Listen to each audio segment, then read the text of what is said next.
नमस्कार दोस्तों, सीसी के लाइव रिसेट लेक्चर में एक बार फिर से आप सभी का स्वागत है।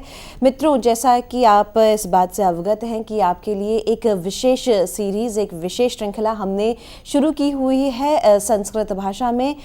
वे तमाम छात्र छात्राएं जो संस्कृत भाषा को समझना चाहते हैं, पढ़ना चाहते हैं, उनके लिए हम बताना चाहेंगे कि प्रोफिशिएंसी इन संस्कृत लैंग्वेज इस विशेष श्रृंखला के अंतर्गत अभी तक हमने आपके लिए बहुत से लेक्चर्स आयोजित किए हैं। अपने पिछले कुछ लेक्चर से हम कारक के बारे में जानने और समझने की कोशिश कर रहे हैं। आज ये चौथा लेक्चर है कारक पर और आज हम बात करेंगे छठी एवं सातवीं विभक्ति पर, या यूं कह लीजिए संबंध और अधिकरण के बारे में आज हम चर्चा करेंगे, जानेंगे और समझेंगे। और इस चर्चा के लिए एक बार फिर से हमारे साथ हमारे स्टूडियो में मौजूद हैं डॉक्टर पंकज मिश्र। डॉक्टर पंकज मिश्र दिल्ली विश्वविद्यालय के सेंट स्टीफन कॉलेज में एसोसिएट प्रोफेसर के रूप में कार्यरत हैं। संस्कृत विभाग में ये अपनी बहुत अहम भूमिका निभा रहे हैं और निरंतर छात्र छात्राओं के बीच में लोकप्रिय हैं, क्योंकि जिस तरीके से ये छात्र छात्राओं को संस्कृत भाषा को सरल बनाने में एक योगदान दे रहे हैं। उम्मीद करते हैं कि इनके एक्सपीरियंस यहाँ पर भी काम आने वाले हैं और आप सभी इनके द्वारा बताए गए कारक पर इस चौथे लेक्चर पर आप अहम जानकारी प्राप्त करने वाले हैं। तो मैं तहे दिल से स्वागत करना चाहूँगी डॉक्टर पंकज मिश्र का, जिनके माध्यम से हम इस सीरीज़ को और आगे बढ़ाते हैं। तो डॉक्टर मिश्र, आपका स्वागत है। धन्यवाद गीतिका जी। आप सारे दर्शकों का सुप्रभात करते हुए, गुड मॉर्निंग करते हुए मैं आज की ये कारक की श्रृंखला प्रारंभ कर रहा हूँ। मित्रों, कारक की ये आखिरी श्रृंखला है, लेकिन प्रोफिशिएंसी इन संस्कृत लैंग्वेज की ये आखिरी श्रृंखला नहीं है। हम इस चीज़ को ध्यान में रख के चलेंगे। कारक में हमने पिछले लेक्चर में चर्चा की थी, जहाँ पर अपादान कारक तक की चर्चा हुई थी, पंचमी विभक्ति तक की चर्चा हुई थी। आज हम लोग षष्ठी और सप्तमी, या यूँ कहें दूसरे शब्दों में संबंध और अधिकरण की चर्चा करेंगे।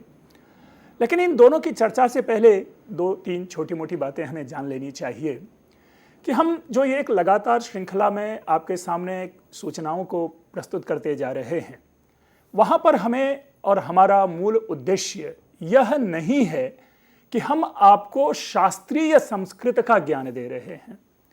हम सामान्य रूप से संस्कृत भाषा को समझने और संस्कृत भाषा को लिखने के लिए जो एक लिखने का जो प्रयास हो सकता है, उसकी दिशा में बढ़ रहे हैं। यह कहना इसलिए आवश्यक है क्योंकि कारक के हमने जितने नियम पढ़े हैं या कारक के विषय में जितनी चर्चा हमने आप लोगों के साथ की है, उनको जानने और समझने से ऐसा लगता है कि ये बहुत ही गहराई वाली बातें चल रही है या बहुत ही इन डेप्थ हम संस्कृत को जानने की कोशिश कर रहे हैं। ऐसा नहीं है। आपने पाया होगा कि जब भी हमने सूचनाओं का आदान प्रदान किया है आप लोगों के साथ, हमने संस्कृत के सूत्रों की चर्चा नहीं की है। जैसे अगर उदाहरण के लिए लें, हमने कभी कहा कि कभी एक अंग में जहां विकृति हो वहां पर तृतीया विभक्ति लगाते हैं, उसमें जहां पर कि अंग में विकृति हो। तो पाणिनि ने तो इसके लिए सूत्र दिया है येनांग विकारः, लेकिन हमने येनांग विकारः की व्याख्या नहीं की है आप लोगों के सामने। हमने यह कहा है कि हम जब वाक्य बनाएं तो वाक्य में अशुद्धि ना हो, इसलिए इन चीजों को लिखते समय ध्यान रखना चाहिए। कारक की पहली कक्षा में भी हमने यही बात कही थी कि प्रीपोजिशन जिस तरह हम लेते हैं या हिंदी लिखते समय जिस तरह हम का, के, की या को या के लिए का प्रयोग करते हैं, उसी प्रकार के प्रयोग को ये कारक विभक्तियां बताती हैं, ताकि एक नॉर्मल टर्म यूज होता है कॉमन एरर्स, वो कॉमन एरर्स हम नहीं करें, वो जो सामान्य और साधारण गलतियां होती हैं वो ना करें जिस पर हमारा ध्यान नहीं जाता। इसी क्रम में आज हम षष्ठी विभक्ति को लेंगे। हम इससे पहले यह भी जान लें कि जब हमने चर्चा की थी तो षष्ठी को कारक नहीं कहा था, और जब षष्ठी को कारक नहीं कहा था तो स्वाभाविक है कि हम इसे कैसे कारक के अंतर्गत चर्चा में लाएंगे। लेकिन नहीं, षष्ठी विभक्ति जरूर है। संबंध नामक कारक संस्कृत में नहीं स्वीकार किया जाता, क्योंकि संबंध कारक की किसी भी क्रिया के साथ कोई मुख्य भूमिका नहीं रहती। जैसे राम का भाई जाता है तो राम का वहीं खत्म हो जाता है, जाना क्रिया जो है वो भाई के साथ चलती रहती है। संस्कृत में भी यही है। इसीलिए संस्कृत में षष्ठी विभक्ति के लिए एक सामान्य नियम बनाया जाता है, और वो नियम ये है कि जिसमें कारक और प्रातिपदिक इनका रूल अप्लाई ना हो, इनके नियम ना चले, हम उनको षष्ठी विभक्ति कहते हैं। हम सबसे पहले देख लें कि संबंध कारक में षष्ठी विभक्ति होती है, और आपके सामने उदाहरण है स्क्रीन पर। मम पुत्री रामस्य गृहम, यानी मेरी बेटी, राम का घर। इससे पहले भी हमने कहा था राम का बेटा। तो इस तरह से जहां हम संबंध बताते हैं, और यह संबंध कुछ भी हो सकता है, स्व स्वामी भाव संबंध हो सकता है, तेरा मेरा का संबंध हो सकता है, जन्य जनक भाव हो सकता है, उसका बेटा उसका पिता इस रूप में हो सकता है, अब अवयव अवयवी संबंध हो सकता है कि पेड़ की शाखा मेरे हाथ। इस तरह से जहां पर हम संबंध बनाते हैं, उस संबंध को प्रस्तावित करने के लिए षष्ठी विभक्ति लेते हैं। दूसरा नियम आप देखेंगे लिखा हुआ है, कारक और प्रातिपदिक से भिन्न स्वस्वामी भाव आदि संबंध से जो शेष है। दूसरे शब्दों में, जिस पर कारक, कारक अर्थात प्रथमा द्वितीया, कारक अर्थात अगर हम उसको कारक नाम से लें, कर्ता, कर्म, करण, संप्रदान, अपादान और अधिकरण, इनके नियम जिस पर लागू नहीं होंगे, हम उस पर षष्ठी विभक्ति के नियम को लागू करेंगे। और आपके सामने है राज्ञः पुरुषः। यद्यपि राज्ञः पुरुषः कहें, मम पुत्री कहें, रामस्य गृहम कहें, सब पर नियम एक ही लागू हो रहा है, और वह नियम है षष्ठी विभक्ति का, कि ऐसे संबंधों को रखने के लिए, बताने के लिए, दर्शाने के लिए या प्रकट करने के लिए हमें षष्ठी विभक्ति लगानी चाहिए। ये सामान्य समझ की बात है। षष्ठी विभक्ति की जो एक सामान्य, षष्ठी विभक्ति का जो सामान्य दर्शन है, उस दर्शन को हमने आपके सामने अभी प्रस्तुत किया। लेकिन बात यहीं खत्म नहीं हो जाती है। उस षष्ठी विभक्ति को प्रस्तुत करने के लिए, प्रवर्तित करने के लिए कई सारी सावधानियां हमें बरतनी पड़ती है। जैसे उदाहरण में राज्ञः पुरुषः के बाद आप देखेंगे कि ब्लैक बेल्ट में नियम है, कृत्य प्रत्ययांत शब्दों के योग में कर्ता में विकल्प से। कठिन हो गया, एक तो करेला, दूजा नीम चढ़ा। एक तो हम नियम समझ रहे हैं, और दूसरा ऊपर से इतनी भारी भरकम जो है शब्दावली आपके सामने है। इसीलिए हम उनको तोड़ तोड़ कर समझें कि कृत्य प्रत्यय क्या है और कर्ता में विकल्प क्या है। आप पाएंगे नीचे लिखा हुआ है कि तव्य, अनीय और यत। हम रिकॉल कर लें, हमने जब प्रत्यय पढ़ा था तो उस प्रत्यय में तव्यत और अनीयर प्रत्यय पढ़ा था। खादितव्यम, गंतव्यम, पठितव्यम आदि। इसी तरह हमने गमनीय पढ़ा, पठनीय पढ़ा, करणीय पढ़ा, और इसी तरह कार्य है, खाद्य है, पाठ्य है। तो इस तरह के जो शब्द प्रयोग में लाते हैं, इन शब्दों के प्रयोग में हमें यह विशेष रूप से जान लेना चाहिए कि तव्यत और अनीयर और साथ ही यत, इन तीनों प्रत्यय के योग से जो शब्द बनते हैं। तो कृत्य प्रत्ययांत शब्दों के योग में यहां तक की बातें आ गई। जिन जिन शब्दों में कृत्य प्रत्यय अर्थात तव्यत, अनीयर और यत प्रत्यय होंगे, आपने उसमें पढ़ा होगा, हमने आदि लिखा है। आदि से तात्पर्य यह है कि कृत्य प्रत्यय अन्य भी हैं। हम उन अन्य प्रत्ययों की चर्चा इसलिए आपके सामने नहीं प्रस्तुत कर रहे क्योंकि हमने आपस में उन अन्य प्रत्ययों को जाना नहीं, और ना ही मैंने आवश्यक समझा कि उन प्रत्ययों को आप तक भेजूं। तो इसलिए हमने केवल 3 प्रत्यय को फोकस किया है। तो उन प्रत्ययों के योग में, अर्थात अगर कहीं पठितव्यम है, अगर कहीं सेवितव्यम है, अगर कहीं खादितव्यम है, या अगर कहीं पठनीय है, अगर कहीं खादनीय है विभक्ति युक्त, या कहीं पे खाद्यम है, कार्यम है, पाठ्यम है, तो इन शब्दों के योग में या इन शब्दों के जो कर्ता हैं, उन कर्ता में विकल्प से। अब विकल्प क्या हुआ, हमारे ऊपर निर्भर करता है कि हम प्रयोग करें या हम प्रयोग ना करें। जैसे उदाहरण के लिए हमने जब तव्यत और अनीयर प्रत्यय पढ़ा था, तो उसमें हमने ये सूचना दी थी आप लोगों को कि कर्मवाच्य में सामान्यतया इसका प्रयोग होता है, और उस कर्मवाच्य में प्रयोग के लिए हम कर्ता में तृतीया विभक्ति लगाते हैं। मया खादितव्यम, मया पठितव्यम, मया चलनीयम आदि। तो यहां पर तो एक सामान्य रूप से मया आ रहा है, लेकिन ये नियम है व्याकरण का कि हम चाहें तो इस माया की जगह पे षष्ठी विभक्ति भी प्रयोग कर सकते हैं। इसीलिए कहा गया विकल्प से। उसको सरल भाषा में, सरल शब्दों में हम इस रूप में ले लें कि हम मया खादितव्यम भी कह सकते हैं, मम खादितव्यम भी कह सकते हैं। इसी तरह मम पूज्य है जो आपके सामने उदाहरण में था, और मम पूजितव्य भी है। हम इसी को मया पूज्य भी कहेंगे, मया पूजितव्य भी कहेंगे। वाक्य में गलती नहीं है, ये हमारे लिए एक अतिरिक्त अवसर दिया जा रहा है कि यदि हम मया शब्द का प्रयोग ना करें या किसी कारणवश हम भूल रहे हैं तो हम वहां पर षष्ठी विभक्ति का प्रयोग कर देते हैं। रामस्य पूजनीय, जो राम के लिए पूजनीय है, जो राम का पूजनीय है। दूसरा यह भी हो सकता है रामेण पूजनीय, अर्थात जो राम के द्वारा पूजनीय है। तो यह कृत्य प्रत्ययांत वाला नियम है जिसे हमने पढ़ा। मैं सरल शब्दों में कहूं कि तव्यत, अनियर और यत, इन तीन प्रत्ययों से जो निष्पन्न शब्द हैं उन शब्दों के साथ हम षष्ठी विभक्ति लगा सकते हैं। यह नियम अकाट्य नियम नहीं है, क्योंकि इसीलिए हमने कहा लगा सकते हैं, अर्थात इसके साथ कोई दूसरा नियम भी लग सकता है और वो दूसरा नियम है तृतीया विभक्ति का।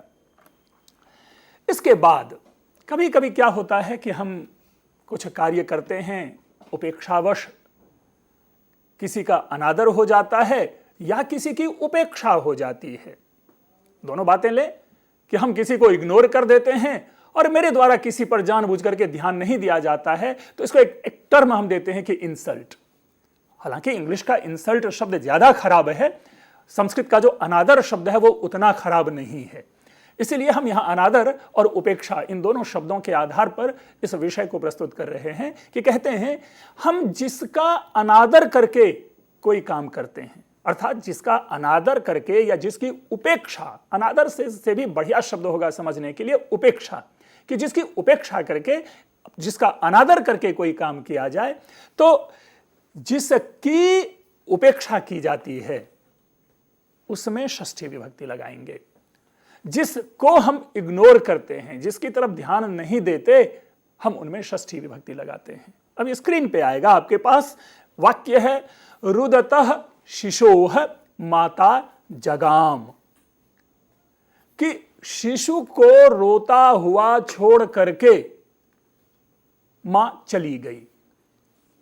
हालांकि अगर वाक्य विश्लेषण में जाएं तो कई लोग प्रश्न कर सकते हैं कि यहां उपेक्षा कहां है, यहां अनादर क्या कहां है, माता को कोई जरूरी काम आ पड़ा होगा इसलिए माता छोड़ करके चली गई। हमें उन वाक्य के उस दर्शन पक्ष को नहीं समझना है, हमें सामान्य ये देखना है इसमें कि स्वाभाविक रूप से इस जगह पे अगर शिशु रो रहा है तो उसकी ओर ध्यान ना दे करके माता किसी और काम में चली गई तो उपेक्षा है शिशु की, इसलिए यहां पर शिशु शब्द में और शिशु का जो विशेषण है रोना, रुदतः शब्द में षष्ठी विभक्ति है। इसलिए आपके सामने जो वाक्य आएगा उस वाक्य में लिखा होगा रुदतः शिशोः माता जगाम। लेकिन यहां पर भी विकल्प है, आप चाहें तो यहां पर सप्तमी विभक्ति का भी प्रयोग कर सकते हैं।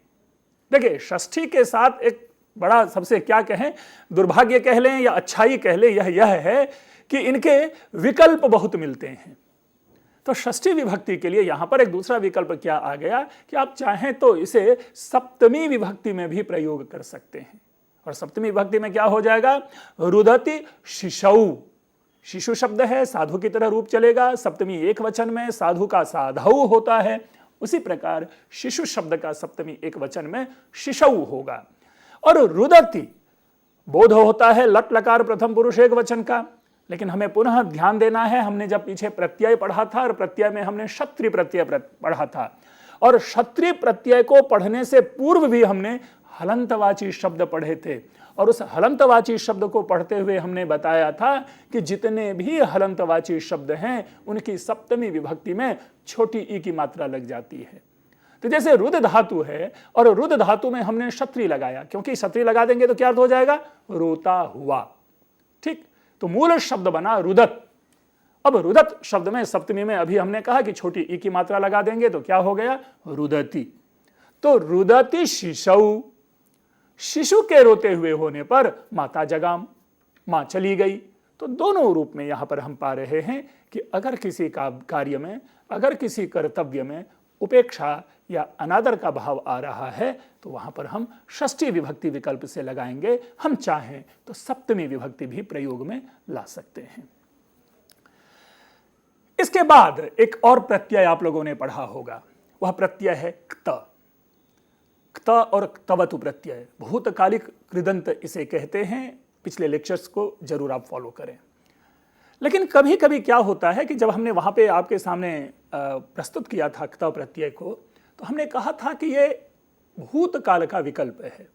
लंग लकार के रूप याद करने कठिन होते हैं, ये मैं अनुभव बता रहा हूं। उस अनुभव के आधार पर देखते हैं कि छात्रों में ये लंग लकार के रूप जो है ना, बहुत अधिक दिनों तक नहीं वो कंटिन्यू कर पाते हैं उनके रूप को। तो उसी के बदले में हम लोग बहुधा कहते हैं कि क्त और क्तवतु प्रत्यय आप पढ़ लो तो एक ही साधे सब सधे वाली जो बातें होती है वो क्त और क्तवतु से हो जाता है। तो वहां हमने बताया था क्त जो है वो भूतकालिक कृदंत है, और भूतकालिक कृदंत का मतलब है कि भूतकाल की क्रिया के रूप में क्त प्रत्यय वाले शब्द को प्रयोग में लाएंगे। जैसा कि आपने पाया होगा, पठितम, खादितम, चलितम, हसितम, गमितम आदि, गतम आदि ऐसे कई सारे प्रयोग हैं जो क्त प्रत्यय वाले हैं। लेकिन षष्ठी विभक्ति के संदर्भ में हमें सविशेष ध्यान रखना है कि यह क्त प्रत्यय विशेषण के रूप में भी प्रयोग में लाया जाता है, और इस क्त प्रत्यय का प्रयोग यदि वर्तमान कालिक विशेषण के रूप में लाया जा रहा है तो कर्ता में, अर्थात उस विशेषण का जो कर्ता है उसमें क्या हो जाएगा, षष्ठी विभक्ति लग जाएगी। जैसे उदाहरण के लिए छात्राणाम विद्वान पूजितः, उदाहरण देखिए, अगर हम कर्मवाच्य में इसे बनाएं तो बनेगा छात्रैः विद्वान पूजितः, अर्थात छात्रों के द्वारा विद्वान की पूजा की गई, विद्वान का सम्मान किया गया।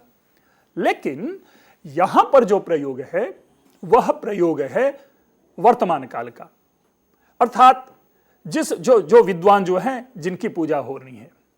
पूजितः विद्वान, छात्राणाम पूजितः विद्वान, छात्रों के लिए जो विद्वान पूजे जा रहे हैं, पूजे गए हैं। तो इस रूप में यह वर्तमान कालिक यहां पर प्रयोग है। हम इसे षष्ठी में, चूंकि पूजा से संबंध किसका है, कौन पूजा कर रहा है, कौन सम्मान कर रहा है, कौन आदर कर रहा है, तो वे छात्र कर रहे हैं, इसलिए छात्र यहां करता है। नियम क्या है कि क्त प्रत्ययांत जो वर्तमान कालिक प्रयोग है, उस वर्तमान कालिक क्त प्रत्ययांत का कर्ता कौन है, जो कर्ता होगा उस कर्ता में प्रथमा विभक्ति, उस कर्ता में षष्ठी विभक्ति लगाएंगे, प्रथमा विभक्ति नहीं लगेगी, क्योंकि सामान्य रूप से कर्ता में प्रथमा विभक्ति लगाते हैं, तो षष्ठी विभक्ति लगेगी यहां पर। इसीलिए वाक्य बना विद्वान छात्राणाम पूजितः। इसी तरह मम सेवितः, मम यानी मेरा, मेरे द्वारा सेवित हैं, अर्थात मैं इनकी सेवा कर रहा हूं, मैं उनकी पूजा कर रहा हूं, इसलिए छात्र उनकी पूजा कर रहे हैं तो छात्राणाम पूजितः। मैं इनकी सेवा कर रहा हूं तो मम सेवितः। मम, इस तरह से मम हो या तव हो या षष्ठी के जितने भी प्रयोग हैं, उन प्रयोगों के साथ क्त प्रत्ययांत जो वर्तमान कालिक शब्द हैं उनमें, उनके कर्ता में प्रथमा विभक्ति होगी। इसीलिए मम आपने पढ़ा और छात्राणाम आपने पाया। इसके बाद स्मरण करने वाली धातुएं होती है। स्मरति, स्मरामि, मैं स्मरण करता हूं, मैं उनको याद करता हूं। तो यहां कह रहे हैं ये कि स्मरणार्थक धातु में विकल्प से, अदरवाइज तो स्मृ धातु जो है स्मरण वाला धातु है। यह स्मरण वाला धातु सामान्य रूप से क्या होता है, यह भी सकर्मक है, क्योंकि मैं किसका स्मरण, मैं स्मरण करता हूं। अहम छात्रम स्मरामि, मैं छात्र को याद कर रहा हूं। ठीक है, तो यहां आपने देखा छात्रम है। छात्रम इसलिए है कि स्मृ धातु क्या है, सकर्मक है, और जो सकर्मक धातुएं होती हैं उनके कर्म होते हैं। लेकिन यहां पर एक वैकल्पिक नियम है। जैसा मैंने शुरू में कहा था कि षष्ठी विभक्ति में विकल्प बहुत हैं, इससे पहले के भी सारे हम विकल्प पढ़ते आ रहे हैं और अभी भी ये विकल्प का ही नियम है।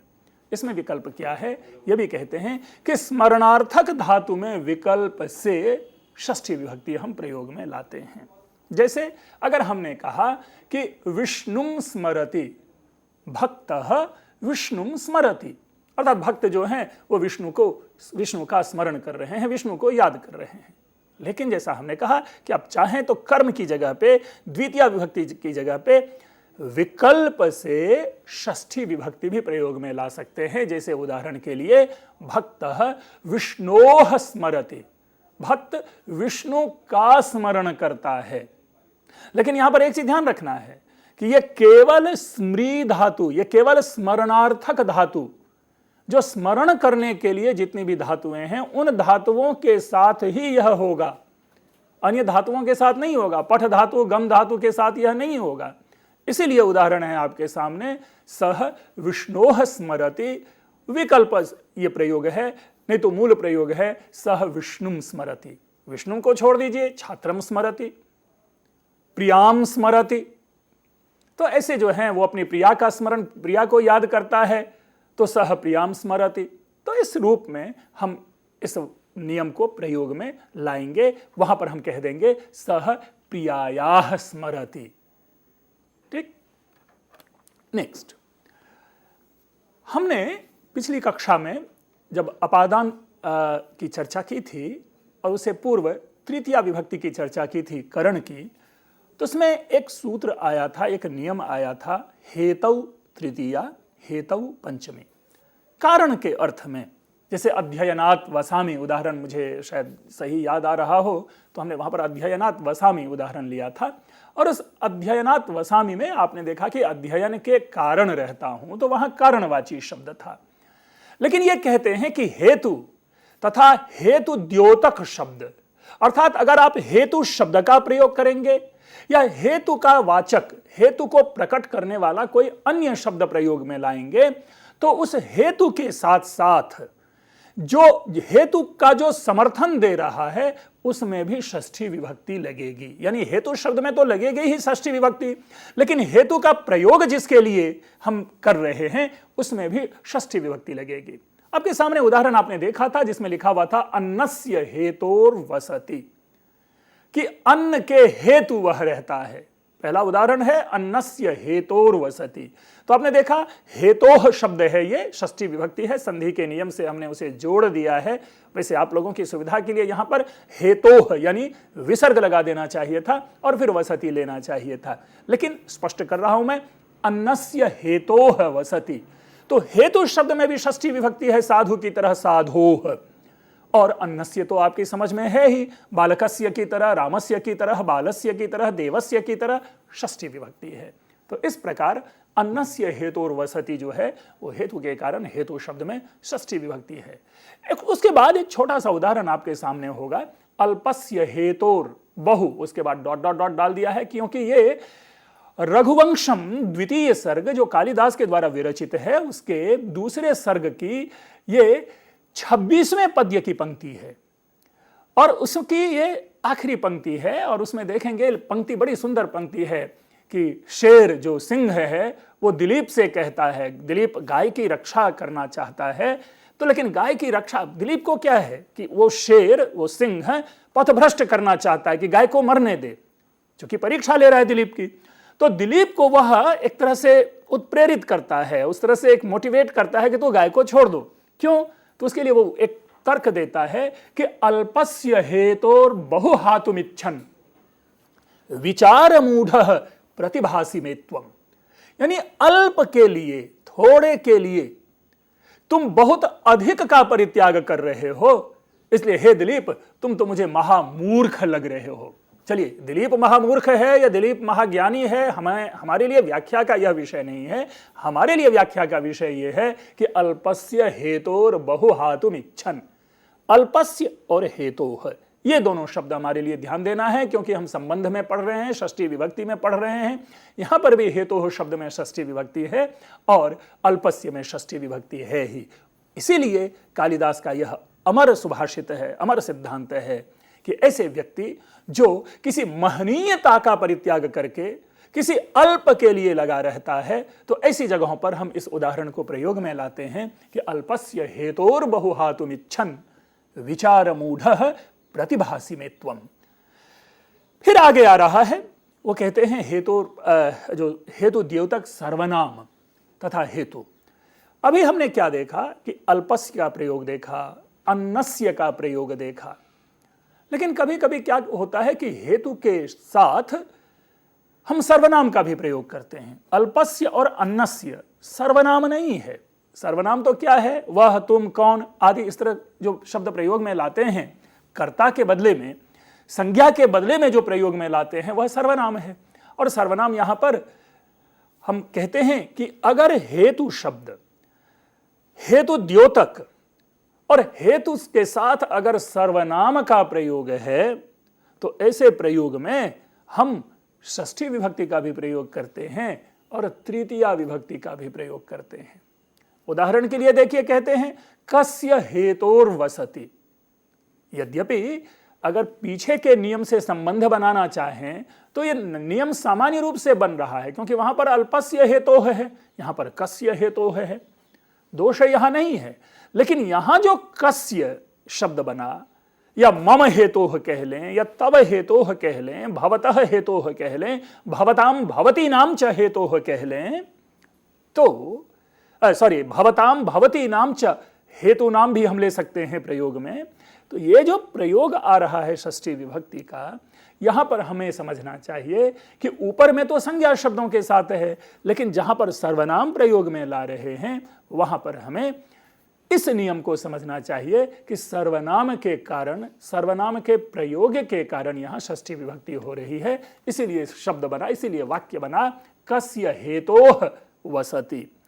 साथ ही इसके साथ एक और उदाहरण आप लोगों ने देखा होगा, वह है केन हेतुना वसति। दूसरे शब्दों में यह नियम भी वैकल्पिक है, आप चाहें तो इसके जगह पर केन हेतुना वसति भी कह सकते हैं, अर्थात किस कारण से रहता है, और यहां पर भी कस्य हेतोर्वसति यानी किस के कारण से रहता है। अर्थ दोनों का एक ही है, केवल प्रयोगात्मक भेद है, प्रयोगात्मक अंतर है, और वह अंतर है सर्वनाम के कारण। ठीक इसके नीचे आपके सामने एक और उदाहरण है, वह है निमित्त या इसके पर्याय। हमने कोष्ठक में पर्याय शब्द का भी लिख दिया है कि कौन कौन से इनके पर्यायवाची हो सकते हैं।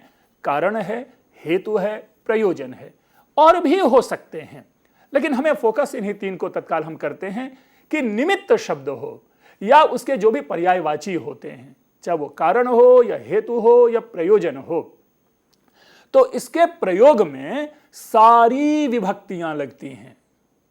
क्या सुंदर प्रयोग है, सारी विभक्तियां लगती है, किसी कोई समस्या ही नहीं रह जाती है। लेकिन आपके मन में यह प्रश्न होगा कि जब सारी विभक्तियां लगती हैं तो इनके षष्ठी में लाने की क्या जरूरत थी? वो इसलिए जरूरत थी षष्ठी में कि चूंकि हम लोग कारणवाची शब्दों के ऊपर बार बार ध्यान दे रहे हैं, जिस हेतुवाची शब्द के साथ हम देख पा रहे हैं कि षष्ठी विभक्ति का भी प्रयोग हो रहा है, इसीलिए यहां पर इसे हमने प्रयोग में लाया है। आपके सामने उदाहरण है किम निमित्तम, ये प्रथमा विभक्ति है। कम निमित्तम, किम निमित्तम द्वितीय विभक्ति भी होगी। फिर कह रहे केन निमित्तेन, केन निमित्तेन तृतीया विभक्ति हो गई। अब फिर चाहें तो कह दें कस्मै निमित्ताय, उसके बाद आप पंचमी में ले आए कस्मात् निमित्तात्, षष्ठी में ले लें कस्य निमित्तस्य, और सप्तमी में भी ले लेंगे कि कस्मिन् निमित्ते। बहुत ही सुंदर है, बहुत ही आसान है, सबसे सरल है। मुझे लग रहा है कि आज तक की जितनी भी हमारी ये व्याख्यान श्रृंखला हुई है उसमें सबसे सरल यही नियम था, जिस नियम में हम किसी भी विभक्ति का प्रयोग कर सकते हैं। लेकिन विभक्ति प्रयोग से पूर्व हमेशा हमें यह ध्यान में रखना है कि निमित्तम शब्द जो प्रयोग कर रहे हैं, जो निमित्त प्रयोग कर रहे हैं, उसके पूर्व जो आने वाले शब्द हैं उनकी भी विभक्ति वही होगी। यानी केन निमित्तम प्रयोग नहीं होगा, केन निमित्ताय प्रयोग नहीं होगा। सावधानी यही है कि जो विभक्ति सर्वनाम की होगी वही विभक्ति निमित्त या कारण या हेतु या प्रयोजन इन शब्दों के साथ होगी। तो ये षष्ठी विभक्ति के कुछ सामान्य और सहज और सरल नियम थे। वस्तुतः वाक्य प्रयोग के क्रम में, सामान्यतया वाक्य व्यवहार के क्रम में हमारे लिए जो संबंध वाला उदाहरण है वही काफी है नियम। लेकिन ये विशेष है जब आप वाक्यों की गहराई में जाते हैं, जब आप निबंध लिखते हैं, जब कोई अपनी अभिव्यक्ति लिखते हैं, और आजकल एक नई जो प्रथा चली है ब्लॉग लिखने की, तो ऐसे में अगर आप संस्कृत में कोई ब्लॉग करते हैं तो उस समय इन चीज़ों को ध्यान में रखना चाहिए, क्योंकि उस ब्लॉग को पढ़ने वाले बड़े बड़े लोग भी होते हैं और हम जैसे कुछ सामान्य लोग भी उसे पढ़ते हैं। अगर समझ में आती है बातें उस समय तो हमें लगेगा कि ये गलती है। इसलिए सावधानी के लिए इन नियमों को हमें ध्यान में रखना चाहिए। इसके बाद जो आखिरी अपना कारक का है वो है अधिकरण, जिसको कि हम सप्तमी विभक्ति के रूप में प्रयोग में लाएंगे। लेकिन उससे पहले अधिकरण को जान लेते हैं। देखिए, अधिकरण का अर्थ है आधार। इंग्लिश में इसे लोकेटिव केस कहते हैं। ये आधार जैसे हम में कह लें, पर कहते हैं, तो ये में और पर का बोधक होता है अधिकरण हिंदी में। इसी को इंग्लिश में आप इन और इनटू कहते हैं। तो जहां भी कहीं हमें आधार का बोध करवाना होता है, हम उसमें सप्तमी विभक्ति लगाते हैं। घर में, घर पर, स्कूल में आदि इस तरह के प्रयोग सामान्य रूप से हम करते हैं। आपके सामने देखेंगे ये जो स्लाइड है उसके ऊपर में पहला ही वाक्य है, अधिकरण कारक में सप्तमी विभक्ति होती है और उदाहरण है बालकाः विद्यालये पठन्ति, अर्थात बालक विद्यालय में पढ़ते हैं। और दूसरा उदाहरण है सह भूमौ तिष्ठति, कि वह भूमि पर रहता है, पृथ्वी पर, जमीन पर रहता है। मूल विषय है यहां पर विद्यालय को देखिए और भूमौ को देखें तो विद्यालय में सप्तमी विभक्ति है और भूमौ में सप्तमी विभक्ति है। बालक कहां पढ़ता है, तो यह कहां जो है यह लोकेटिव है, इसको एक आधार की जरूरत है, एक आश्रय की जरूरत है। जहां रहेगा वहां वो अधिकरण कहलाएगा और विद्यालय में पढ़ते हैं बालक। इसी तरह वह रहता कहां है, तो वो जमीन पर रहता है, सह भूमौ तिष्ठति, यहां पर भी आधार है। हम आप भी घर में सोफा पर बैठते हैं, कुर्सियों पर बैठते हैं, टेबल पे हमारी किताबें रहती है, बेंच पे हम कुछ और चीज रख लेते हैं, डाइनिंग टेबल पे हम भोजन करते हैं। तो अपने घर के ही अंतर्गत किचन में हम भोजन बनाते हैं। तो इतनी सारी चीजें हैं, इन सारी चीजों के विषय में घर में झुंझलाहट में भी यदि कोई पूछ लेता है कि अरे कप्स कहाँ हैं, तो हमारा इमीडिएट उत्तर होता है कि वो किसी जगह पे है। अब किस जगह पे है, जिस जगह पे है वही लोकेटिव है, वही आधार है, वही अधिकरण है। तो यह भी हमारी समझ में आनी चाहिए बात कि हम अधिकरण किसे कहेंगे, और यह अधिकरण में सप्तमी विभक्ति है, जैसे कि हमने उदाहरण से स्पष्ट किया। लेकिन थोड़ा सा और विश्लेषण कर लें अधिकरण का। अधिकरण को समझने के लिए हमें तीन रूप में समझना होता है, तीन तरह के अधिकरण होते हैं। विद्वानों की भाषा में कहें तो ये तीनों जो अधिकरण है उनको एक कहा जाता है औपश्लेषिक, दूसरा है वैषयिक और तीसरा है अभिव्यापक।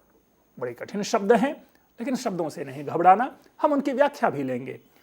औपश्लेषिक जो अधिकरण है उसको समझें कि जिसमें संयोग संबंध होता है, ठीक है, जिन दो तत्वों के बीच में संयोग संबंध होगा हम उसे औपश्लेषिक कहेंगे।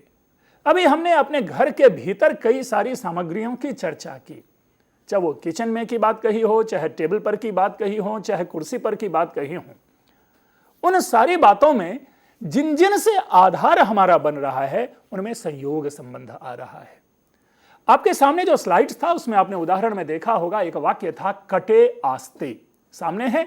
हम दोनों वाक्य को पहले पढ़ लेते हैं, सारे वाक्यों को, ताकि मुझे सुलझाने में सुविधा होगी।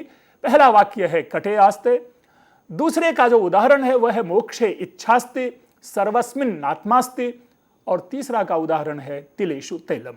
अब इसको समझते हैं। कट का मतलब चटाई है, मैट। आजकल धूप में लोग छत पे बिठा के या लॉन में बिठा के या गार्डन में बिठा के जो हम लोग जिस पे बैठते हैं उसको कट कहते हैं। और प्राचीन शब्दावली देखेंगे कितने सुंदर हैं, घट, पट और कट।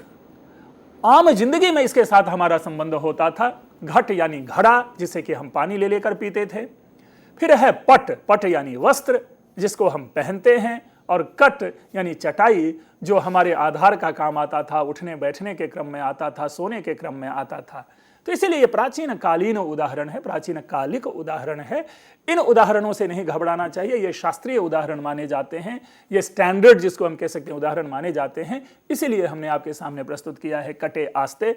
अगर किसी व्याकरण की भी पुस्तिका आप पढ़ेंगे तो उसमें भी यही उदाहरण होगा, कटे आस्ते, इसीलिए हमने कटे आस्ते लिया। लेकिन यहां देखिए संयोग है। अगर आप इसको अपनी भाषा में कोई कहें कि वह कुर्सी पर बैठा है तो हम ये कह सकते हैं कि सह आसंदिकायाम तिष्ठति, कि वह कुर्सी पर बैठा है, कुर्सी पर बैठ रहा है। ठीक, तो आसंदिकायाम, आसंदिका शब्द स्त्रीलिंग का है, लता की तरह रूप चला, सप्तमी विभक्ति हो गई आसंदिकायाम। तो ये औपश्लेषिक है। टेबल पे पुस्तक है, ठीक है। टेबल के लिए संस्कृत में शब्द हम लोग प्रयोग करते हैं उत्पीठ। तो उत्पीठे पुस्तकम अस्ति, टेबल पर पुस्तक है। यहां संयोग है, इसीलिए ये हम इसको कहते हैं औपश्लेषिक अधिकरण। लेकिन दूसरा है वैषयिक। जो वैषयिक अधिकरण है इसको समझना होगा, ये बौद्धिक होता है, ये आध्यात्मिक होता है। जैसे मेरी इच्छा मोक्ष में है ना। तो पहला उदाहरण आपने इसका देखा था, मोक्षे इच्छास्ति, सब में आत्मा है तो सर्वस्मिन् आत्मास्ति। हम कह सकते हैं कि सब में आत्मा है, तो आप कहे प्रश्न हो सकता है कि सर ये तो अपश्लेषिक है, क्योंकि आत्मा मेरे में है तो आत्मा संयोग संबंध से है। लेकिन नहीं, बौद्धिक स्तर पर आत्मा कभी भी किसी के साथ संयोग संबंध से नहीं रहता, क्योंकि संयोग संबंध से अगर आत्मा होगा तब तो व्यक्ति को हम कभी भी मार सकते हैं, कभी भी जिंदा कर सकते हैं। अर्थात आत्मा हम में नित्य है। इसीलिए यहां पे सर्वस्मिन् आत्मास्ति जो है वो वैषयिक है, ये औपश्लेषिक नहीं है। इसी को ध्यान रखना है। तो ये दो उदाहरण हो गए, यानी हम जो में और पर का प्रयोग करते हैं, उस में और पर की जो अभिव्यक्ति है वो हम तीन प्रकार से करते हैं। यद्यपि सामान्य जीवन में हम लोग व्यवहार में प्रयोग करते रहते हैं, लेकिन उस वाक्य की सूक्ष्मता को नहीं समझ पाते। उसी सूक्ष्मता को स्पष्ट करने के लिए हमने आपके सामने अधिकरण के ये तीनों भेदों की चर्चा करने की चेष्टा की है। तीसरा उदाहरण है अभिव्यापक। ये अभिव्यापक क्या है इसे भी समझ लें। जिसमें कोई चीज व्याप्त हो, रहता हो, निष्ठ हो। उदाहरण के लिए तिल में तेल होता है। हम आप जो नित्य प्रति जो घर में व्यावहारिक जीवन में तेल प्रयोग में लाते हैं, वो किसी अन्न कण से निकलने वाला होता है। चाहे सरसों के तेल की बात कर लें, चाहे सोयाबीन के तेल की बात कर लें, या किसी अन्य तेल की बात कर रहे हैं। और ध्यान रखेंगे, ये चर्चा केवल तेल के ही क्रम में नहीं है, अन्य भी बहुत सारी चीजें हैं कि जहां से हम कोई वस्तु निकालते हैं। तो तिल में तेल है, सरसों में तेल रहता है, दिखता नहीं है। सरसों सामान्य रूप से हम लुढ़का देते हैं, वो लुढ़कता रहता है, हमें दिखता नहीं उसमें तेल है। लेकिन उसी सरसों में जो तेल का लक्षण है, जो तेल है, वो व्याप्त रहता है। इसीलिए एक तीसरे प्रकार का यह अधिकरण कहलाता है, और यह अभिव्यापक है, जिसको कि पारिभाषिक शब्दावली के रूप में प्रयोग में लाया है आपके सामने, तिलेषु तैलम।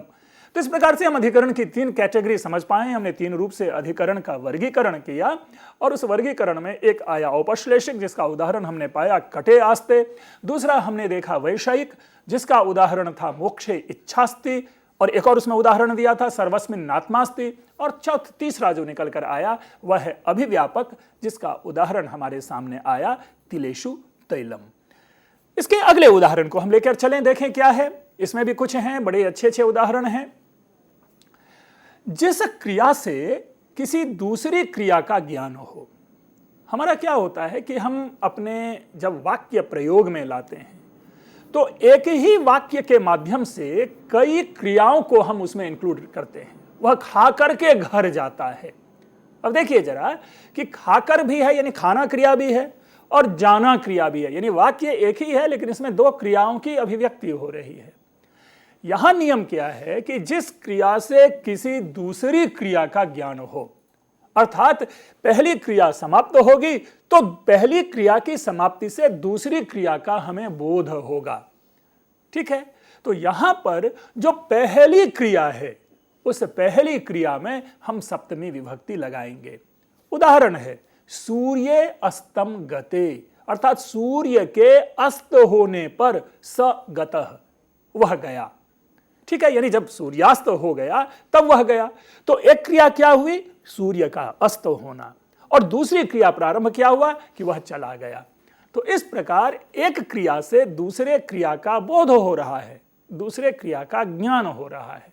इसी प्रकार आपके सामने दूसरा उदाहरण है, हम उसको भी समझ लेते हैं। गोषु दुह्यमानासु, यानी गाय को दूह लिए जाने पर, अर्थात गाय की जब दोहन क्रिया खत्म हो गई तब उस कार्य को पूर्ण करके जो दूसरा वो व्यक्ति है वो जा रहा है।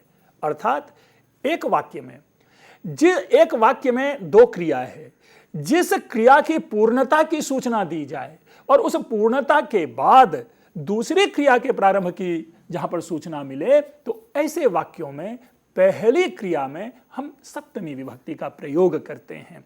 और ऐसे कई प्रयोग, देखिए हिंदी तो सामान्य रूप से है, हिंदी हम बोलचाल में बोलते हैं, इंग्लिश बोलचाल में बोलते हैं, और हम इन छोटी छोटी चीज़ों पर ध्यान नहीं देते। लेकिन संस्कृत में अत्यंत ही सूक्ष्मता से इन विषयों को अभिव्यक्त किया गया है, इन विषयों को हमारे सामने निकाल करके लाया गया है। इसीलिए संस्कृत में कभी कोई मिश्रण नहीं हो पाया। आप पाएंगे कि हम हिंदी बोलते हैं तो हिंदी में अन्य भाषाओं की भी शब्दावली होती है। आज कोई भी विद्यालय नहीं जाता, आज सारे के सारे छात्र स्कूल जाते हैं। जरा ध्यान देंगे, कोई विद्यालय नहीं जाता। क्यों? क्योंकि विद्यालय की जगह पर हमने एक विदेशी शब्द प्रयोग में ले लिया, स्कूल। लेकिन संस्कृत में इसी नियम के कारण, इन्हीं नियमों के कारण भाषा में जो है वो मिश्रण नहीं आ पाया। आज भी एक प्रवृत्ति होती है कि हम आप जब संस्कृत लिखते हैं तो यथासंभव प्रयास करते हैं कि संस्कृत के शब्दों के द्वारा ही अपने विचारों की हम अभिव्यक्ति करें, अपने विचारों को हम अभिव्यक्त करें। तो इसी कारण से देखिए छोटे छोटे वाक्य जो है कि सूर्य के डूब जाने पर उसने पढ़ना प्रारंभ किया, सूर्य अस्तम गते सह पठितवान। तो इस प्रकार से हम एक वाक्य में पहले वाक्य की पूर्णता को बता रहे हैं, जिसमें सप्तमी विभक्ति लगाएंगे, और दूसरे वाक्य की जो पूर्णता है वो सामान्य वाक्य संरचना के आधार पर हम क्या कम्युनिकेट करना चाहते हैं उसके आधार पर उस वाक्य की प्रकृति होगी। ठीक, इसके बाद उदाहरण है, हमने पंचमी विभक्ति के क्रम में, जहां तक मुझे स्मरण आ रहा है कि शायद हमने आखिरी उदाहरण पढ़ा था, और वो उदाहरण था पंचमी विभक्ति का क्या, कि जब हम कंपैरेटिव डिग्री की बात करते हैं, जब हम तुलनात्मक चर्चा करते हैं, अर्थात दो के बीच में एक को हमें अच्छा बताना होता है, बेटर बताना होता है। इंग्लिश में जो बेटर है वो कंपैरेटिव है, तुलनात्मक है। तो ऐसी जगहों पर, इन जगहों पर हम पंचमी विभक्ति का प्रयोग करते हैं। ठीक, लेकिन ये तो तुलनात्मक है। इसके बाद की एक और अवस्था है जहां पर सबसे अच्छे की बातें की जाती है, सबसे अच्छा, ठीक है, जिसको हम कहते हैं सुंदरतम। एक हुआ सुंदर, दूसरा है सुंदरतर, और तीसरा है सुंदरतम। तो यहां पर जब सुंदरतम, जो श्रेष्ठता, सर्वश्रेष्ठता की अभिव्यक्ति की जाएगी, तो वहां पर षष्ठी और सप्तमी दोनों विभक्तियों का प्रयोग होता है। यह नियम है कि जब कुछ में किसी को श्रेष्ठ बताना हो, जैसे आप कहते हैं कि छात्रों में वह प्रथम है ना, छात्रों में वह सर्वश्रेष्ठ है, तो वहां पर हम प्रयोग लाते हैं कि छात्रेषु छात्राणाम रामः श्रेष्ठः। ध्यान रखेंगे, आपका यह प्रश्न आ सकता है कि हमने श्रेष्ठतमः क्यों नहीं कहा, क्योंकि सुंदरतमः कहा है, अधिकतम होता है, लघुतम होता है, महत्तम होता है। हमने यहां पर श्रेष्ठ प्रयोग क्यों किया, श्रेष्ठतम क्यों नहीं कहा? तो आगे से इस सावधानी पर हम चलेंगे।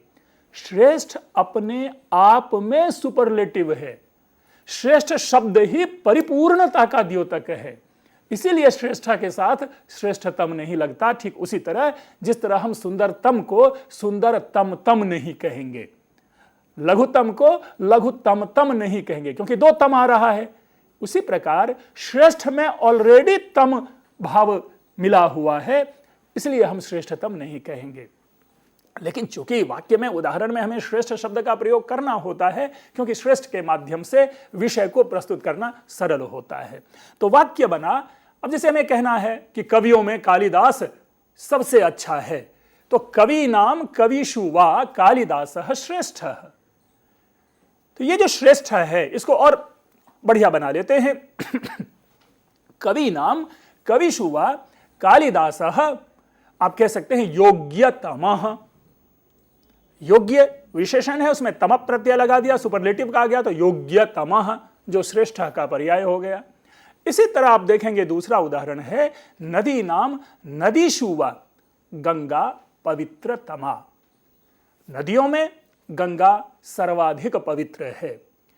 ये तो दो मानक उदाहरण हैं। हम आप कई ऐसे उदाहरण बना सकते हैं। छात्राणाम छात्रेषु वा कृष्णः सूक्ष्मतमः, या कह सकते हैं सूक्ष्म तो मैंने ज्ञान के लिए ले लिया, यह शब्द वाक्य बड़ा अच्छा नहीं निकला, कि छात्राणाम छात्रेषु वा रामः प्रियतमः, सबसे प्रिय है। इसी तरह जो नदी नाम नदेषु वा गंगा पवित्रतमा है, इसी प्रकार हम ले सकते हैं कि वृक्षेषु ताड़ वृक्षः सुदीर्घतमः दीर्घतमः, कि वृक्षों में जो ताड़ का पेड़ है वह सबसे बड़ा है, सबसे लंबा है। तो इस तरह से हम सुपरलेटिव डिग्री जहां पर श्रेष्ठता को बताना हो उसमें षष्ठी और सप्तमी दोनों का प्रयोग कर सकते हैं, करते हैं। लेकिन ध्यान रखेंगे वाक्य में जो हमने प्रयोग किया है वह है कवि नाम कविषु, या छात्राणाम छात्रेषु, या नदी नाम नदीषु। लेकिन इसका यह अर्थ नहीं कि आप भी सदैव ये दोनों विभक्तियों का प्रयोग एक साथ करें। आप नदी नाम पवित्रतमा भी प्रयोग कर सकते हैं, नदीषु पवित्रतमा भी कर सकते हैं। यह तो केवल आपको समझाने के लिए दिया गया कि हम दोनों में से कोई भी विभक्ति प्रयोग कर सकते हैं सुपरलेटिव के लिए, श्रेष्ठता के निर्धारण के लिए। इसके बाद प्रशंसा की स्थिति क्या होता है कि हम प्रशंसा में साधु शब्द का प्रयोग करते हैं, निपुण शब्द का प्रयोग करते हैं। आपने कई बार सुना होगा लोगों को, खास करके जब ऑडियंस वे में हम लोग बैठे होते हैं, संगीत कोई बहुत बढ़िया गाना गा लेता है या कोई बहुत बढ़िया प्रस्तुति देता है, तो हम आह्लादित होकर के हमारे मन से निकल आता है साधु साधु। बल्कि आपने अगर पुराने जमाने के रामायण और महाभारत सीरियल को देखा होगा तो उसमें भी कई सारे विचारों की अभिव्यक्तियों के ऊपर में साधु साधु शब्द का खूब प्रयोग होता है। यह प्रशंसावाची साधु है। यहां पर साधु का अर्थ सन्यासी सन्यासी नहीं है। साधु बहुत ही अच्छा, बहुत ही अच्छा, उत्तम उत्तम, ऐसी अभिव्यक्ति होती है। तो यहां पर जब साधु शब्द और निपुण शब्द, इन दोनों शब्दों का प्रयोग हम अगर करें प्रशंसा के अर्थ में, तो जहां पर हम जो इन शब्दों का प्रयोग जिनके प्रशंसा के लिए करेंगे उनमें सप्तमी विभक्ति लगाएंगे। उदाहरण है हमारे सामने व्याकरणे निपुणः, कि वह व्याकरण में निपुण है। तो जिसमें उनकी निपुणता दिखाई जा रही है उसमें सप्तमी विभक्ति लगा रहे हैं, व्याकरणे निपुणः। उसी प्रकार आ रहा है कि कृष्णः मातरि साधु, जो कृष्ण है वो अपनी माता के प्रति क्या है, साधु, यानी अच्छे व्यवहार वाला है, सद्व्यवहार वाला है। ठीक है, अर्थात माता के प्रति कृष्ण का व्यवहार अच्छा है, तो कृष्णः मातरि साधु, ऐसा प्रयोग आता है। तो यहां हमने देखा कि दो शब्द विशेष हैं, उन दोनों शब्द विशेष के साथ साधु और निपुण की चर्चा के माध्यम से हमने सप्तमी का प्रयोग जाना। इसके बाद हम एक और प्रयोग देखते हैं। हमारा कभी कभी क्या होता है, प्रयोजन की हमारी बातें आती है, प्रयोजन को लेकर के हम चर्चा करते हैं, और उसमें बिना प्रयोजन, जो जहां प्रयोजन की बातें आती है हम उस क्रम में भी सप्तमी की चर्चा करेंगे, सप्तमी विभक्ति की चर्चा लेकर के चलेंगे। और वो सप्तमी विभक्ति में जैसे उदाहरण आता है चर्मणि द्वीपिनम हंति, कि चमड़े के लिए हाथी को मारता है। अब देखिए क्या है यहां कि प्रयोग है चर्मणि। ठीक है, अब चर्मणि प्रयोग में सप्तमी विभक्ति है। यद्यपि हम जानते हैं कि चतुर्थी प्रयोग है, संप्रदान प्रयोग है, लेकिन यहां पर प्रयोजन है कि जिस प्रयोजन के कारण कोई दूसरा कार्य हो रहा है हम वहां पर सप्तमी विभक्ति लगाते हैं, चर्मणि द्वीपिनम हंति। इसी तरह इसका दूसरा उदाहरण भी है कि दंतयोर हंति कुंजरम, जहां पर दांत के लिए, अब जैसे हाथी के दांत पुराने जमाने की बात है, अब इस तरह के उदाहरण उचित नहीं है, लेकिन जो मानक उदाहरण उस उदाहरण के माध्यम से समझाने का यहां प्रयास किया जा रहा है कि हाथी के दांत, पुराने जमाने में हाथी के दांत को अपने घर में सजा करके रखना एक शौक होता था, लोग रखते थे, बाद में कई उनके उपयोग भी होने लगे। तो प्राचीन काल में इस तरह के वाक्य बहुत प्रयोग में लाए जाते थे, और उन वाक्यों का जो प्रयोग निकल के आता था वो प्रयोग जो है वो प्रयोग यही है कि हाथी दांत के लिए हाथी को मार रहा है। तो प्रयोजन यहां पर है दांत। तो यहां पर कह रहे हैं कि जिसमें प्रयोजन निष्ठ हो, जिनमें हमारी रुचि दिख रही है, जिस कारण से हम कोई कार्य कर रहे हैं, उसमें सप्तमी का प्रयोग लाते हैं। तो वाक्य बना चर्मणि द्वीपिनम हंति। इसी तरह एक और है कि पुष्कलकेषु सीमंती हतः, यानी जो मृग आदि जो है, मृग में कस्तूरी होता है, तो कभी कभी मृग की भी हत्या की जाती है उस कस्तूरी के लिए। दुर्भाग्य है कि हमारे तीनों के तीनों उदाहरण जो है वो किसी की हत्या को लेकर के है। क्षमा करेंगे, ये तो केवल वाक्य है, उद्देश्य नहीं है। तो कस्तूरी जो शब्द है, हमें हमारा प्रयोजन होता है कस्तूरी, और कस्तूरी के लिए पुराने जमाने में हिरणों को जंगलों में जाकर के मारते थे। तो जो कस्तूरी शब्द है, उस कस्तूरी में सप्तमी विभक्ति लाते हैं। इसी प्रकार अन्य कई सप्तमी के प्रयोग हैं, लेकिन मानक रूप में, मानदंड के रूप में जो हमने यहां पर देखा, ये कुछ ऐसे उदाहरण हैं जिन उदाहरणों का प्रयोग हम व्यावहारिक जीवन में कर पाते हैं, और उन उदाहरणों को हमने आपके सामने लाया। एक तरह से हम यूं कहें कि कारक की जो समस्त सूचना है, वो समस्त सूचना हमने नहीं दी, लेकिन सामान्य संस्कृत सीखने के लिए जो व्यावहारिक सूचना थी उसको हमने आपके सामने प्रस्तुत किया। इसलिए आवश्यक है कि एक बार हम सिंहावलोकन करें कि कारक की इन चारों श्रृंखला में हमने क्या क्या जाना।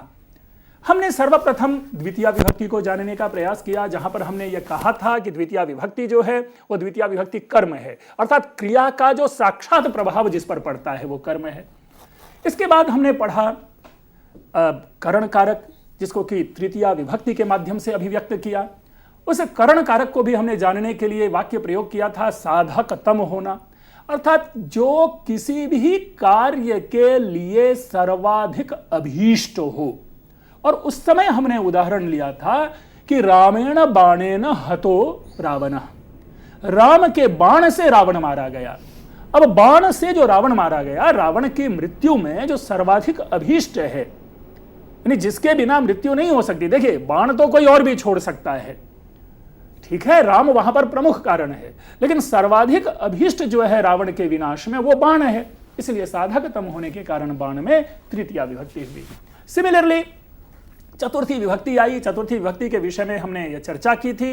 वो चर्चा यह थी कि जिसको कुछ दिया जाए, दान देने के अर्थ में चतुर्थी है।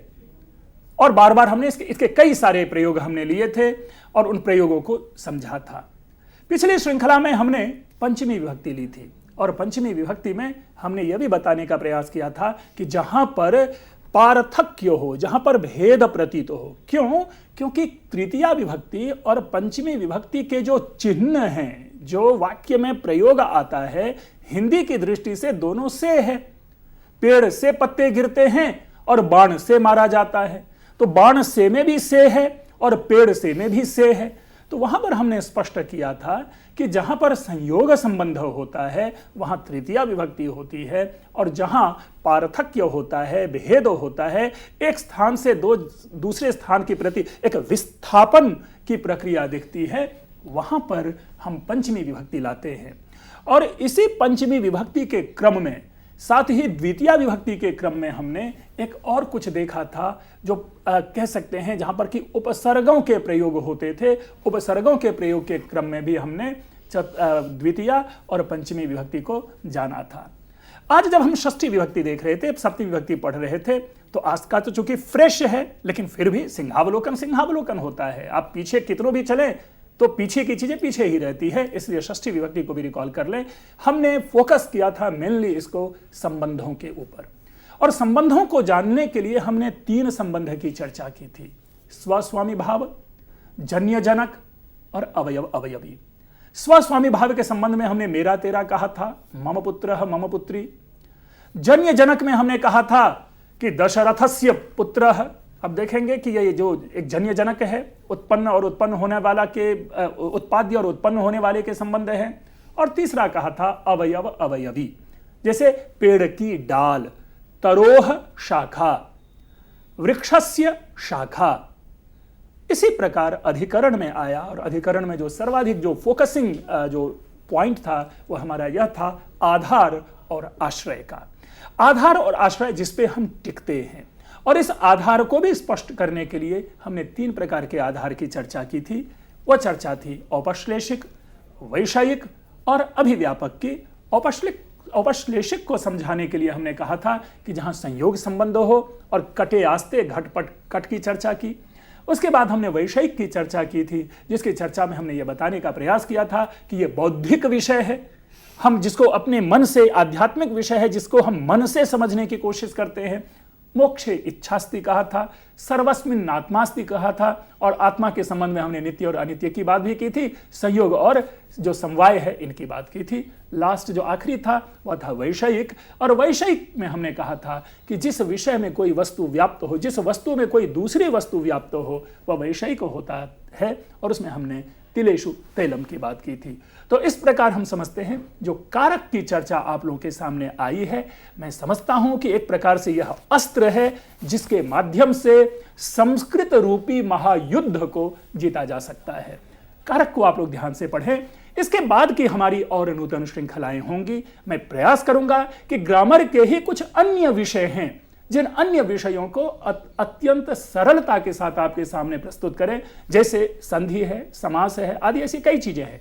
लेकिन ध्यान रखेंगे, संधि और समास की भूमिका वाक्य निर्माण या वाक्य को प्रभावित करने के लिए नहीं है, बल्कि यह वाक्य की साज सज्जा है, वाक्य को सुंदर बनाने, सुंदर जो पैकेजिंग है उस रूप में प्रस्तुत करने के लिए है। मैं उदाहरण दूं, षष्ठी विभक्ति में हमने एक उदाहरण आपके सामने प्रस्तुत किया था, अन्नस्य हेतोर वसति। हम इसे अन्नस्य हेतोः वसति भी कहते हैं, लेकिन वो संधि जो संस्कृत की प्रवृत्ति है इसके कारण वो हेतोर वसति कर दिया। लेकिन हेतोर वसति कहें, हेतोः वसति कहें, जो वाक्य का निहितार्थ है उसमें कोई परिवर्तन नहीं आ रहा है। तो इसी रूप में जैसा आपसे हमने कहा, और मैं आपसे ये पुनः पुनः कहूंगा कि आप इस तरह इस श्रृंखला को देखते रहें। मैं हमेशा नई नई सुंदर सुंदर चीजें आपके लिए लाऊंगा जो कि आपको संस्कृत ज्ञान के लिए, मैं समझता हूं, एक उपयुक्त सामग्री होगी। बहुत बहुत धन्यवाद कारक की इस आखिरी श्रृंखला में जो आपने हमें समय दिया, सुनने के लिए, देखने के लिए, जानने के लिए। निसंदेह इसमें कोई शक नहीं है कि निरंतर डॉक्टर पंकज मिश्र इन लाइव लेक्चर्स के माध्यम से हमारे लिए कुछ ऐसा लेकर आते हैं जिनको जानने और समझने के बाद हमें ऐसा महसूस होता है कि शायद हम ये नहीं जानते थे। और ये भी कहना चाहूँगी कि संस्कृत के छात्र छात्राओं के अलावा भी ये आम लोगों के लिए जो संस्कृत में थोड़ी बहुत रुचि रखते हैं, या फिर यूँ कह लें कि भाषा में रुचि रखते हैं, क्योंकि भाषा एक होती है, बस उसके हम मापदंड बहुत सारे ढूंढ लेते हैं, जरिए बहुत सारे ढूंढ लेते हैं। तो अपनी भाषा को आइए सुंदर बनाएं, खूबसूरत बनाएं, और निरंतर इन लाइव लेक्चर्स के माध्यम से हम अपने आप को और भी ज़्यादा शक्तिशाली बनाएं। तो जैसा कि डॉक्टर पंकज मिश्र ने कहा कि जल्द ही हम आपके लिए ग्रामर से संबंधित यानी कि व्याकरण से संबंधित संस्कृत भाषा में और भी लेक्चर्स आयोजित करेंगे, और जल्द उम्मीद की जा रही है कि हम आपके लिए एक नई सीरीज़, नई श्रृंखला शुरू करने वाले हैं। तो मित्रों, जल्द आपसे मुलाकात होगी। तब तक के लिए नमस्कार। नमस्कार।